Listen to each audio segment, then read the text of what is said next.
పుష్ప 2 ఎక్కడ చూసినా దేశం మొత్తం వినబడే ఏకైక పేరు.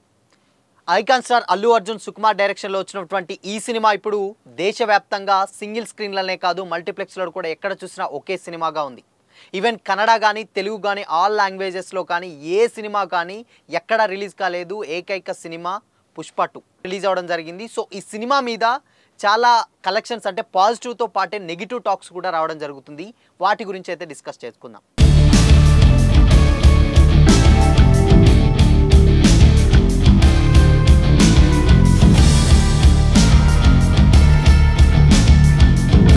Hi hello everyone, welcome to Disha TV. ఈరోజు పుష్ప 2 గురించి కొన్ని ఇంట్రెస్టింగ్ విషయాలు అయితే మనం మాట్లాడుకోబోతున్నాం. సో అందులో ఫస్ట్ ఏంటంటే పుష్ప 2 స్టార్టింగ్ నుంచి వెళ్ళి అల్లు అర్జున్ గారు చేసేటువంటి స్పీచెస్ కానీ అంటే ప్రీ రిలీజ్ ఈవెంట్లో ఆయన మాట్లాడినటువంటి మాటలు కానీ ఆయన వేసుకున్నటువంటి కాస్ట్యూమ్ తోటి కానీ ఆల్మోస్ట్ కంప్లీట్గా ట్రోల్స్ ఎక్కువగా జరగడం అయితే జరిగింది సోషల్ మీడియాలో.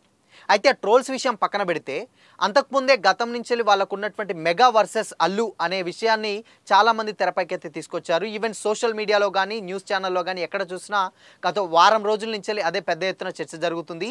అండ్ పుష్ప 2 ప్రీ రిలీజ్ ఈవెంట్కి కూడా మెగాస్టార్ గారిని ఇన్వైట్ చేస్తే కూడా పుష్ప 2 నిర్మాతలు ఆయన చాలా సున్నితంగా తిరస్కరించారని సమాచారం.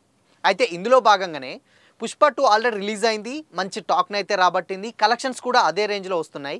బట్ దీనికి సేమ్ టైం నెగిటివ్ టాక్ ఎక్కువగా స్ప్రెడ్ అవ్వడం జరిగింది. ఈవెన్ రీసెంట్గా మనకు తెలుసు ఆర్టీసీ క్రాస్ రోడ్లో ఉన్నటువంటి సంధ్య థియేటర్లో ప్రీమియర్ షోస్ అయితే వేశారు. అంటే ఈవెన్ నైట్ మొత్తం 9:30 షోస్ అయితే వేశారు. దాంట్లోనే ప్రీమియర్ షోస్ వేసిన సందర్భంగా అల్లు అర్జున్ గారు కూడా ఆయన సినిమా చూడడానికి వచ్చారనమాట. అక్కడ కూడా ఏంటంటే ఆయన చూడడానికి పెద్ద ఎత్తున అభిమానులు రావడంతో అక్కడ తోపులాట జరిగి ఒక మహిళ అయితే ప్రాణాలు కోల్పోవడం జరిగింది. ఆవిడ వాళ్ళ బాలుడు కూడా అంటే వాళ్ళ అబ్బాయి కూడా ప్రాణాపాయ స్థితిలో ఉన్నాడు. ఇప్పుడు అది సోషల్ మీడియా మొత్తంలో అది పెద్ద ఎత్తున చర్చ జరుగుతుంది. ఇక్కడ సినిమాకు మంచి పాజిటివ్ టాకే వచ్చింది. ఈవెన్ కలెక్షన్స్ విషయంలో కానీ లేకపోతే టాక్ విషయంలో కానీ అండ్ ఆల్మోస్ట్ అన్ని అంటే రివ్యూవర్స్ కానీ ఆల్మోస్ట్ అందరూ కంప్లీట్గా పాజిటివే ఇచ్చారు. ఎందుకు అనంటే సినిమా కూడా పుష్ప 1 ఎంత పెద్ద హిట్ అయిందో మనందరికీ తెలిసిందే. సో పుష్ప 1 కూడా ఆ రేంజ్లో అంటే గ్రౌండ్ లెవెల్లో చాలామందికి రీచ్ అయిన సినిమా ఇది మనందరికీ తెలుసు. బట్ పుష్ప 2 అనేసరికి అంచనాలు నార్త్లో కూడా చాలా పెద్ద ఎత్తున మొదలయ్యాయి. సో దాంట్లో భాగంగానే అయితే ఇప్పుడు రీసెంట్గా ఇప్పుడు ఉన్నటువంటి పాజిటివిటీలోనే చాలా నెగిటివిటీ స్ప్రెడ్ అవుతుంది. సేమ్ టైం ఇంకోటి ఏంటంటే దీనికి రీసెంట్గా ఆర్జీవి గారు కూడా ఇన్వాల్వ్ అవ్వడం అయితే జరిగింది. ఆర్జీవి గారు ఆయన ట్వీట్ చేసే ట్వీట్లు కూడా 1913లో సినిమా రిలీజ్ అయినప్పటి నుంచే వాళ్ళు ఇప్పటివరకు ఇలాంటి యాక్టర్ పుట్టలేదు అన్న రేంజ్లో ఆయన ఒక ట్వీట్లు అయితే పెట్టడం జరిగింది. ఆ ట్వీట్లలో కూడా మెగా, పవర్ ఇలాంటి పదాలు ఆయన యూజ్ చేసి అల్లు అర్జున్ గారిని ఒక రేంజ్లో పొగుడుతున్నారు. దీనికి సేమ్ టైం ఆంధ్రాలో కూడా వైసీపీ నేతలు ఎవరైతే ఉన్నారో అల్లు అర్జున్ని ఒక పక్క, వైఎస్ జగన్మోహన్ రెడ్డి గారిని ఇంకో పక్క 2 పోస్టులు పెట్టి ఈ సినిమా ఏంటంటే వాళ్ళు దగ్గరుండి మరీ చాలా సపోర్ట్ చేస్తున్నారు. ఇన్ కేస్ అంటే రీసెంట్గా జరిగినటువంటి ఎన్నికల ప్రభావం ఏంటో తెలియదు కానీ వైసీపీ నేతలు మాత్రం చాలా దగ్గరుండి సినిమాను ప్రమోట్ చేస్తూ అల్లు అర్జున్కి పాజిటివ్గా సోషల్ మీడియాలో కూడా ఎక్కడ చూసినా ఆయనకు పాజిటివ్గా రెస్పాన్స్ ఇస్తున్నారు వైసీపీ ఫ్యాన్స్ ఎస్పెషల్లీ. అయితే దీంట్లో భాగంగా కలెక్షన్స్ కూడా అదే రేంజ్లో ఉన్నాయి. అంటే ఏంటంటే ఇప్పుడు మనకు ఉన్న దాంట్లో ఫస్ట్ డే 1 300 crores డెఫినెట్గా గ్రాస్ వసూలు చేస్తుందని చాలామంది ట్రేడ్ వర్గాల సమాచారం. అయితే ఇప్పుడు 300 crores కలెక్ట్ చేయడం పక్కన పెడితే సేమ్ టైం ఏ సినిమాకైనా కానీ ఎప్పుడైనా ఒక సినిమా రిలీజ్ అయిందంటే కంప్లీట్గా నెగిటివ్ టాక్ వస్తే ఆ కలెక్షన్స్ కానీ ఆ దాని మీద ఉన్నటువంటి వచ్చే రెవెన్యూ మీద కానీ ఆధారపడి ఉంటుంది. బట్ పుష్ప 2కి అలా కాదు. పుష్ప 2కి రెస్పాన్స్ బాగానే ఉంది, టాక్ బాగానే వచ్చింది, కలెక్షన్స్ బాగానే ఉన్నాయి.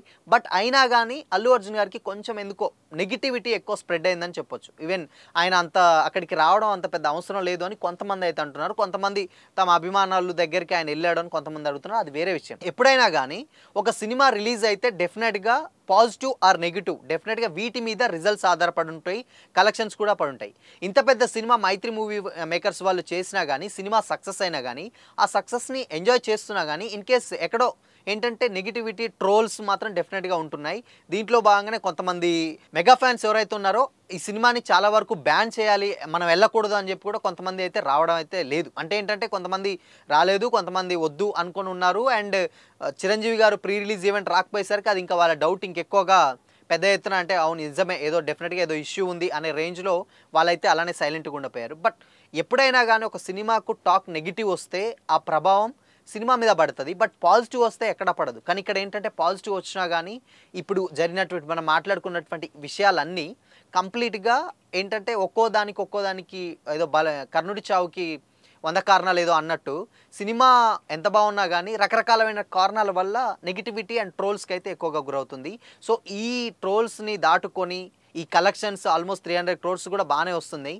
సో, ఎన్ని కలెక్ట్ చేస్తది? ఏంటి? అసలు ఆ ఇష్యూ సంధ్య థియేటర్ జరిగిన ఇష్యూ ఏం జరుగుతదో ఏంటో ఇన్ కేస్ సినిమా టీమ్ కూడా ఇంతవరకు రియాక్ట్ అయితే అవ్వలేదు. మేబీ వాళ్ళ దగ్గరికెళ్ళే ఉంటుంది డెఫినిట్‌గా. వాళ్ళు ఏం చేస్తారు ఏంటైతే అధికారికంగా అయితే ప్రకటన రాలేదు.